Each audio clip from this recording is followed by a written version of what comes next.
Olá a todos, meu nome é Cristiana Gomes Ferreira, bem-vindo ao meu canal. Hoje falaremos sobre inventário. Do que se trata, quais são os tipos de inventários existentes no Brasil e as etapas para a realização e ultimação do inventário. Vem comigo! O que é o inventário? O inventário é o procedimento para que ocorra a transferência da herança, bens e direitos deixados pelo falecido para a titularidade dos seus herdeiros. É um momento muito delicado, porque ao mesmo tempo em que os herdeiros estão vivenciando um momento triste de suas vidas, que é a perda do ente querido, eles devem tomar diversas ações para a busca e preservação do patrimônio enquanto tramitação de inventário. Percebemos muitas dificuldades nesse momento, sendo as mais comuns a necessidade de averiguação do patrimônio deixado, a busca de imóveis, de informações acerca do que o falecido deixou em seu nome, a realização de diversas medidas que devem ser tomadas, administrativas, regularização de alguns documentos do falecido, que muitas vezes vai demandar a propositura de outras ações para que haja aí uma regularização de alguns documentos, eventualmente. Os desentendimentos entre os herdeiros, a gente sabe que nesse momento os sentimentos estão à flor da pele e muitos conflitos que estavam lá embaixo do tapete surgem. Isso acaba dificultando naturalmente a realização do inventário, seja porque demandará algumas conversas e discussões e tratativas de acordo, como também porque isso pode acabar culminando em um litígio entre os familiares, o que a gente sempre busca evitar. É importante também destacar que esse momento é muito delicado, porque além dessas questões que eu trouxe, há muitas vezes dívidas também deixadas pelo falecido. E os herdeiros têm acesso a essas informações, como a outras informações, só no momento de fazer a busca, o levantamento desses bens. Então diversas questões surgem, mas há solução jurídica, e esse é o papel do advogado de inventário. Ir atrás dessas questões, dessas demandas e resolvê-las da melhor forma, mais célere e eficiente. No Brasil, há duas modalidades de inventário previstas e admitidas legalmente. O inventário judicial e o inventário extrajudicial, que é aquele inventário realizado no tabelionato de notas e que é admitido aqui no Brasil desde 2007, com o advento da Lei 11.441. Faz bastante tempo, então, que ele existe, aqui no Brasil e que é possível, então, de ser realizado de uma forma muito mais rápida e menos onerosa do que o inventário judicial. Quando que deve ser ajuizada a ação de inventário judicial? Ou seja, quando ele deve ser necessariamente judicial? Quando houver herdeiros incapazes, ou seja, menores de idade ou herdeiros curatelados, que são interditados, e quando houver controvérsias acerca do patrimônio, ou seja, os herdeiros estão em conflito e não conseguem chegar num consenso quanto à divisão do patrimônio. Uma observação importante, até pouco tempo atrás, em havendo testamento deixado pelo falecido, o inventário judicial era obrigatório, hoje não mais. Mesmo quando há testamento, o inventário pode ser realizado em tabelionato de notas, que, novamente, é muito mais rápido, é muito mais célere. E pode ser realizado quando não houver, então, herdeiros incapazes, quando os herdeiros estiverem todos anuindo, concordes com relação à forma de partilha de bens e quando não houver dívidas fiscais em nome do falecido. Quando elas existirem, o que se pode fazer, então, para que o inventário possa ser encaminhado extrajudicialmente? O pedido de parcelamento dessa dívida fiscal. Então, a partir da emissão de uma certidão, referindo que há este parcelamento, os herdeiros podem fazer perfeitamente o inventário também no tabelionato de notas. Nas duas modalidades, é indispensável a figura do advogado e, preferencialmente, deve ser especialista em direito de sucessões e direito de família, porque ele tendo esse conhecimento de direito de família e de direito de sucessões, ele vai conseguir realizar esse inventário de uma forma muito mais acurada, com muito mais conhecimento, tanto no que diz respeito às questões patrimoniais de família, quanto no que diz respeito à divisão do patrimônio. Quem são os herdeiros, como se divide esse patrimônio, o que é meação, o que é herança, assuntos aí que nós vamos daqui a pouquinho, em outro vídeo, adentrar e aprofundar. Mas o que vocês devem saber nesse momento, que eu quero que vocês saibam, é que há duas modalidades de inventário, o judicial e o extrajudicial. Cristiana, e quando houver dívidas deixadas pelo falecido, o que acontece? Primeiro, a gente apura todos os bens deixados pelo falecido, bens e direitos, e apuramos também as dívidas. Essas dívidas serão pagas através da alienação ou, se houver deixado recursos financeiros, através daqueles valores do patrimônio do falecido. Essas dívidas não atingem os bens, o patrimônio dos herdeiros. Não se herda dívida, se herda somente patrimônio. O que pode acontecer, infelizmente, é as dívidas superarem o patrimônio deixado. Nesse caso, os herdeiros nada receberão. Cristiana, e quando o falecido não deixou patrimônio, é necessária a realização do inventário negativo? Não. O inventário negativo ele tem como objetivo a obtenção de um documento atestando que o falecido nada deixou. Mas isso somente é realizado quando há uma finalidade, quando a família tem um objetivo com isso efetivamente. Como, por exemplo, quando o finado deixou bens no exterior e para que haja partilha desses bens, desses ativos no exterior, é necessário, porque o país exige a demonstração de que não há bens no Brasil ou de que eles já foram partilhados. Então, são casos específicos, como esse que eu trouxe de exemplo. Agora, a regra é, se nada foi deixado em nome do falecido, não há nada o que se fazer. O que acontece muitas vezes é a família descobrir depois do inventário, depois do término do inventário, que outros bens não foram partilhados porque não eram de conhecimento da família quando da realização do inventário. E aí, o que fazer? É necessária a realização da sobrepartilha de bens. Não é o inventário, porque o inventário já foi realizado, mas sim a sobrepartilha, cuja finalidade é tão somente a partilha daquele bem específico entre os herdeiros. Então, tenha atenção.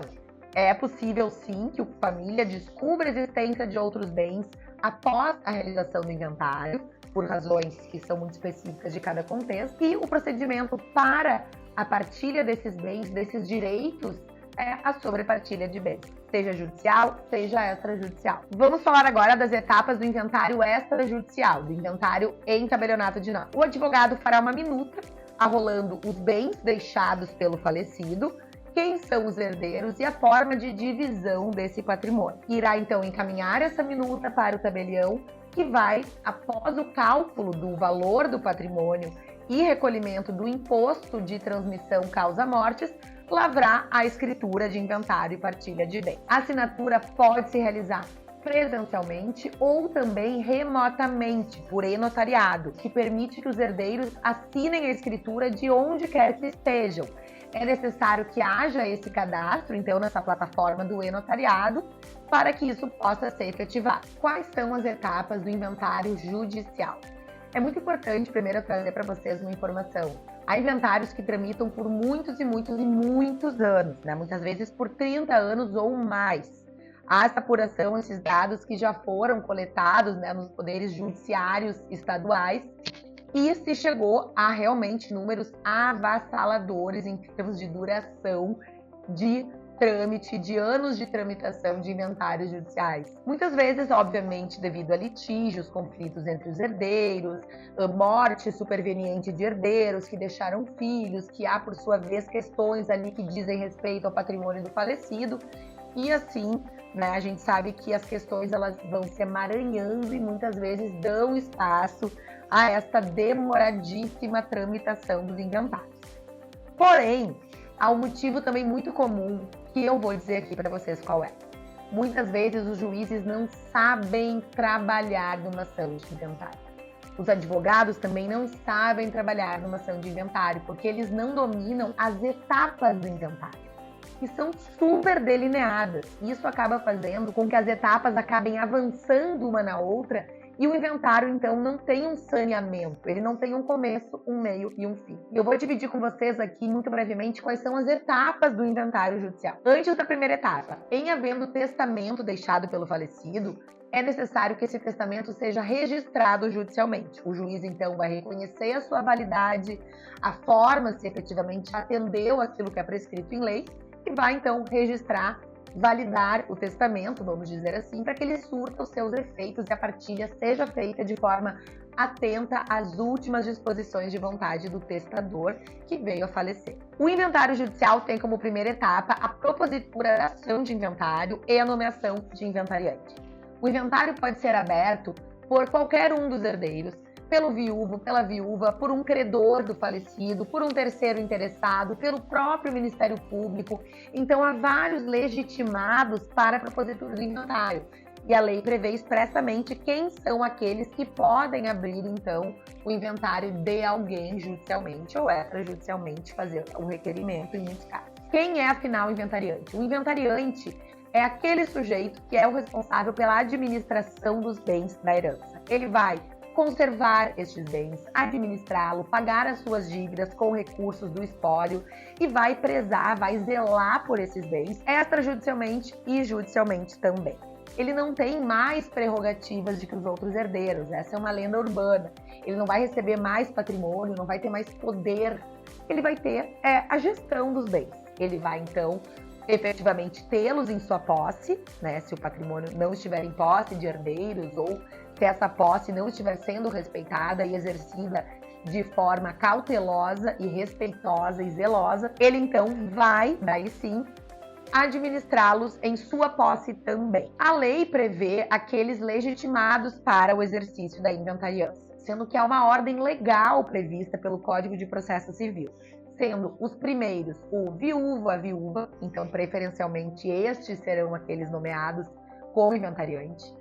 Segundo, os herdeiros que estejam na posse dos bens, então aqueles que estiverem morando nos imóveis, administrando esses bens já, terão preferência pela nomeação de inventariança em relação àqueles herdeiros que não estão na posse do patrimônio. Por fim, herdeiros incapazes, representados por seus genitores, né, se não houver herdeiros capazes.